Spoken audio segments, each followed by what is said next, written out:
احباب ذی وقار، شیطان جس گناہ پر سب سے زیادہ خوش ہوتا ہے وہ ہے میاں بیوی میں جدائی ڈالنا، چاہے وہ طلاق کے ذریعے ہو یا خلا کے ذریعے ہو۔ پھر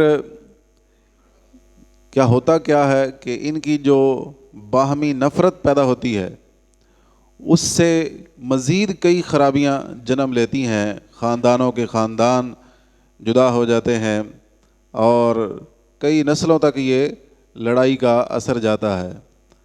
شیطان اپنے چیلوں کو مختلف علاقوں میں بھیجتا ہے اور لوگوں کو ورغلانے کی کوشش کی جاتی ہے، اور جب وہ چیلے آ کے شیطان کو خبر دیتے ہیں کہ ہم نے آج یہ کام کیا، وہ رپورٹ دیتے ہیں، تو سب سے زیادہ وہ میاں بیوی کے درمیان جدائی ڈالنے والے عمل پر خوش ہوتا ہے۔ پھر کیونکہ شیطان انسان کا دشمن ہے اور دنیا و آخرت تباہ کرنا اس کی دن رات کوشش ہے، تو پھر جب یہ میاں بیوی میں طلاق واقع ہو جاتی ہے، جدائی واقع ہو جاتی ہے، تو پھر اس جدائی کو بھی وہ بعض اوقات پھر محبت میں بدلتا ہے۔ کیسے کہ 3 طلاقیں دے دیں، اب یہ ہے کہ شرعی طریقہ کار کے بغیر تو وہ آپس میں دوبارہ مل نہیں سکتے، لیکن پھر شیطان ایسی چالیں چلتا ہے کہ جناب کوئی کفارہ دے کے دوبارہ گھر بسا لیتا ہے، کوئی کیا کام کرتا ہے، کوئی کہیں سے فتویٰ لے آتا ہے، کوئی کہیں سے فتویٰ لے آتا ہے، اور جناب کھلم کھلا قرآن کی خلاف ورزی کر کے پھر وہ جناب دوبارہ گھر جوڑا جاتا ہے اور وہ حرام طریقے سے زندگی گزار رہے ہوتے ہیں۔ شیطان اتنا انسان کا کھلا دشمن ہے۔ تو اس حوالے سے صحیح مسلم شریف کی حدیث پاک آج ہم ایک سننے کی سعادت حاصل کریں گے۔ حضور سید المرسلین صلی اللہ تعالیٰ علیہ وسلم نے فرمایا، ان ابلیس یضع عرشہ علی الماء، فرمایا ابلیس اپنا تخت پانی پر رکھتا ہے، ثم یبعث سرایاہ فادناہم منہم منزلۃ اعظمہم فتنۃ، پھر وہ اپنے لشکر بھیجتا ہے، فرمایا کہ اس کے نزدیک سب سے زیادہ قریبی وہ ہوتا ہے جو سب سے زیادہ فتنہ ڈالتا ہے۔ پھر کیا ہوتا ہے؟ فیقول، وہ ان میں سے کوئی ایک چیلا اس کا آتا ہے اور کہتا ہے، فعلت کذا و کذا، میں نے یہ کام کیے، آج میں نے یہ گناہ کروائے۔ فیقول ما صنعت شیئا، ابلیس کہتا ہے تو نے کچھ نہیں کیا۔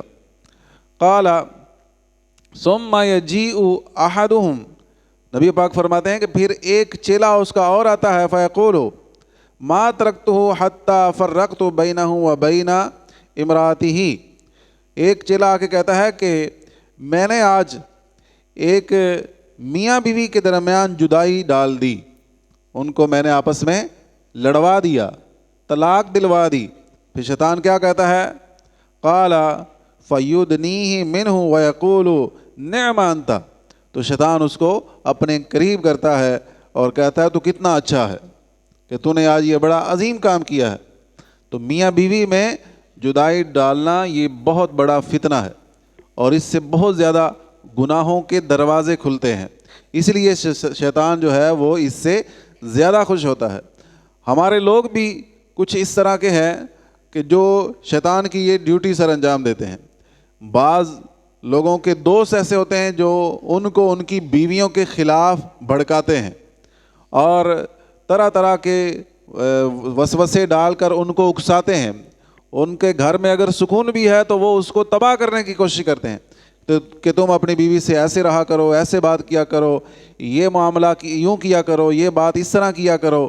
تو وہ کیا ہوتا ہے، وہ جب اس کی باتوں پہ عمل کرتا ہے تو پھر اچھا بھلا بستا ہوا گھر اجڑ جاتا ہے، وہ ان میں جدائی ڈل جاتی ہے۔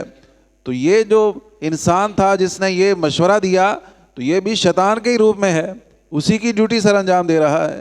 تو ہمیں بھی اپنے ارد گرد غور کر لینا چاہیے کہ جو لوگ اس طرح کی سوچ کے ہوں تو ان سے ہمیں پرہیز کرنا چاہیے۔ بعض لوگ یہ دوسرے دوست کو مشورے دے رہے ہوتے ہیں، جی بیوی نو تھلے لا کے رکھنا چاہیے تھا، وہ کوئی گل نہیں سننی چاہیے، ٹھیک ہے، وہ جے بیمار بھی ہوئے تے یہ اکثر بہانے کر دیاں ہونیاں. بعض دفعہ پھر ایسا بھی ہوتا ہے کہ وہ بندہ سمجھ رہا ہوتا ہے یہ بہانہ ہے اور ادھر بیوی کی موت واقع ہو جاتی ہے اور یہ اس کو بہانہ سمجھ کے بیٹھا. تو یہ کس چیز کا اثر ہے؟ غلط صحبت کا اثر ہے. ہمیں اللہ کے نیک بندوں کی، ہمیں اولیاء اکرام کی، علماء کی، مفتیان اکرام کی، حفاظ اکرام کی، قاری صاحبان کی، نیک لوگوں کی ہمیں صحبت اختیار کرنی چاہیے تاکہ ہمیں کوئی نیک مشورہ بھی ملے. اچھوں کے پاس بیٹھیں گے تو اچھی سوچ ملے گی نا. جب آپ بیٹھنا ہی آپ نے کوڑا کرکٹ کے پاس ہے تو آپ کو بدبو ہی آئے گی. ذہن جو ہے وہ بدبودار ہو جائے گا، سوچ جو ہے وہ بدبودار ہو جائے گی. تو اس لیے اگر سوچ کو اچھا کرنا ہے تو پھر اچھے لوگوں کے پاس بیٹھیں.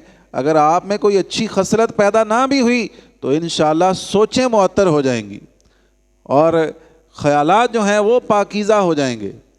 اللہ تعالی ہمیں عمل کی توفیق عطا فرمائے. اور میاں بیوی میں صلح کروانا یہ بھی بڑے عظیم ثواب کا کام ہے. تو یہ صلح کروانا ایک ایسا عمل ہے کہ اس معاملے میں جھوٹ بولنے کی بھی اجازت دی گئی ہے کہ اگر آپ ایک فریق کو دوسرے فریق کے ساتھ ملانا چاہتے ہیں اور اس میں کوئی آپ کو ایسی بات کرنا پڑتی ہے کہ آپ کہتے ہیں کہ یہ میں بات کروں گا تو یہ مل جائیں گے، ان میں صلح ہو جائے گی، تو یہ یہاں پر اس بات کی بھی اجازت دی گئی ہے. تو ہمیں یہ کوشش کرنی چاہیے کہ ہم ملانے والے بنیں، جدائی ڈالنے والے نہ بنیں. چاہے وہ میاں بیوی ہوں، بہن بھائی ہوں، دوست احباب ہوں، رشتہ دار ہوں، محلے کے لوگ ہوں، پڑوسی ہوں، ہمیں ہر ایک کے ساتھ بنا کے رکھنی ہے، بگاڑ کے نہیں رکھنی. لیکن جہاں تک شریعت کی حد ہے، ٹھیک ہے، شریعت کی حد کہاں تک ہے کہ وہاں پر آپ بنانے اور ملانے کا معاملہ نہ کریں جہاں اللہ اور اس کے رسول کی نافرمانی ہو رہی ہے. جہاں شریعت کی حدود پامال ہو رہی ہیں وہاں پر آپ ملانے اور صلح کروانے کے معاملے میں نہ آئیں. وہاں پر آئیں جہاں آپ کو پتہ ہے کہ یہاں پر صلح کروانے سے، یہاں پر ملنے ملانے سے، اتفاق کرانے سے اللہ بھی راضی ہوگا، اللہ کا رسول بھی راضی ہوگا اور ان کی نافرمانی بھی نہیں ہوگی. اللہ تعالی ہمیں عمل کی توفیق عطا فرمائے. آمین بجاہ النبی الامین صلی اللہ علیہ وسلم. آج یہ ہمارا درس حدیث تھا.